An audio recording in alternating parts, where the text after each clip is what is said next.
Assalamualaikum warahmatullahi wabarakatuh. Halo semua, perkenalkan saya Syarifani Niswatul Khaira dari Fakultas Industri Kreatif Telkom University.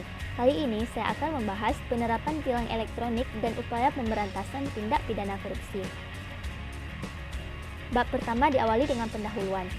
Latar belakang masalah, banyaknya pelanggar lalu lintas memiliki berbagai dampak negatif yang merupakan sebuah problema yang sering terjadi di kota-kota besar di Indonesia. Bentuknya bisa beraneka ragam. Polisi lalu lintas yang berperan dalam pengendalian keamanan, ketertiban, dan keselamatan lalu lintas pun kerap kali melakukan suap menyuap dengan pengendara yang melanggar lalu lintas.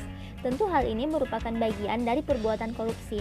Maka dari itu pemerintah pun menerapkan tilang elektronik yang diharapkan dapat meningkatkan kepatuhan masyarakat dalam berlalu lintas tanpa terjadi pungutan liar. Rumusan masalah pertama, apa pengertian tilang elektronik? Kedua, apa yang melatar belakangi diterapkannya tilang elektronik? Ketiga, apa manfaat dan keunggulan tilang elektronik? Keempat, apa saja landasan-landasan konsepsional dan landasan hukum pemberantasan korupsi di Indonesia? Empat, apa bentuk-bentuk tindak pidana korupsi dalam konteks penegakan aturan tertib lalu lintas? Dan yang terakhir, bagaimana hubungan antara penerapan tilang elektronik sebagai upaya pemberantasan tindak pidana korupsi? Berikutnya merupakan tujuan. Yang pertama, mengetahui pengertian tilang elektronik. Yang kedua, mengetahui apa yang melatar belakangi diterapkannya tilang elektronik. Ketiga, mengetahui manfaat dan keunggulan tilang elektronik. Keempat, mengetahui landasan-landasan konsepsional dan landasan hukum pemberantasan korupsi di Indonesia. Kelima, mengetahui bentuk-bentuk tindak pidana korupsi dalam konteks penegakan aturan tertib lalu lintas. Dan terakhir, mengetahui hubungan antara penerapan tilang elektronik sebagai upaya pemberantasan tindak pidana korupsi. Bab kedua yaitu pembahasan. Pengertian tilang elektronik. Tilang elektronik adalah implementasi teknologi informasi untuk menangkap pelanggaran-pelanggaran dalam berlalu lintas secara elektronik untuk mendukung keamanan, keselamatan, dan ketertiban dalam berlalu lintas. Tilang elektronik merupakan salah satu jabaran dari program kerja kepolisian modern yang disebut Prometheus, yakni profesional, modern, dan terpercaya. Dan ini merupakan prosedur tilang online. Yang pertama, polisi melakukan tilang. Yang kedua, polisi input data pelanggar menggunakan aplikasi e-tilang. Yang ketiga, nomor registrasi tilang dan denda terkirim secara otomatis melalui aplikasi e-tilang untuk pelanggar. Yang keempat, pembayaran denda tilang bisa dilakukan melalui bank atau mobile banking. Yang kelima, pengadilan berikan putusan jenis pelanggaran dan denda. Dan yang terakhir, jika ada kelebihan dana, pihak bank akan memberitahukan melalui SMS. Dan ini merupakan dasar hukum tilang elektronik. Yang pertama terdapat dalam pasal 272 Undang-Undang LLAJ dan pasal 23 huruf C PP 80/2002. Dan kedua terdapat dalam pasal 28 ayat 1 dan ayat 2 PP 80/2012. Dan yang ketiga terdapat dalam pasal 28 ayat 3 dan ayat 4 PP 80/2012. Selanjutnya, latar belakang serta manfaat penerapan tilang elektronik.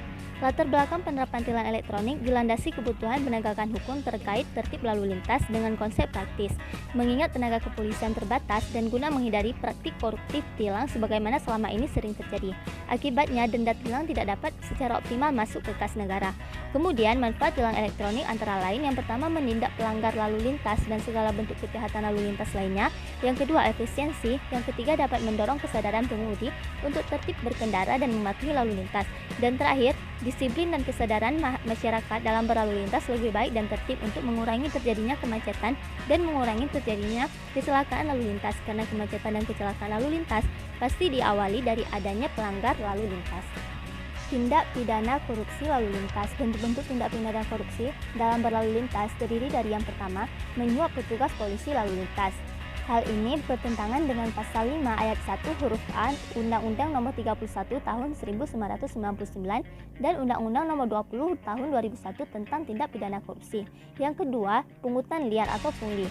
Pungutan liar ini sangat bertentangan dengan pasal 12 huruf E Undang-Undang Nomor 20 Tahun 2001 berasal dari pasal 423 KUHP yang dirujuk dalam pasal 1 ayat 1 huruf C Undang-Undang Nomor 3 Tahun 1971 dan pasal 12 Undang-Undang Nomor 31 Tahun 1999 sebagai tindak pidana korupsi yang kemudian dirumuskan ulang pada Undang-Undang Nomor 20 Tahun 2001.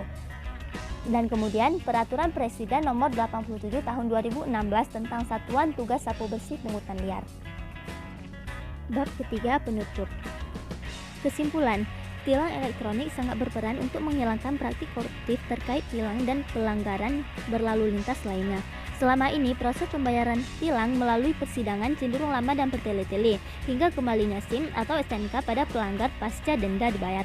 Melihat proses pembayaran tilang yang rumit dan memakan waktu tersebut, para pelanggar lalu lintas cenderung membayar denda tilang di tempat. Memang, dalam Undang-Undang Lalu Lintas diperkenankan membayar denda tilang di tempat pada petugas kepolisian.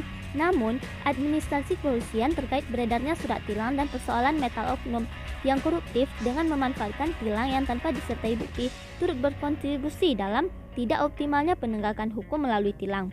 Maka dari itu, penerapan tilang elektronik sangat bermanfaat dan berdampak dalam upaya pemberantasan tindak pidana korupsi lalu lintas. Serta dengan adanya tilang elektronik akan lebih efisien dalam menciptakan ketertiban, kedisiplinan, dan mendorong kesadaran pengemudi untuk tertib berkendara dan mematuhi peraturan lalu lintas. Baik, semoga apa yang saya sampaikan dapat bermanfaat bagi kita semua. Cukup sekian. Assalamualaikum warahmatullahi wabarakatuh. Makasih semuanya.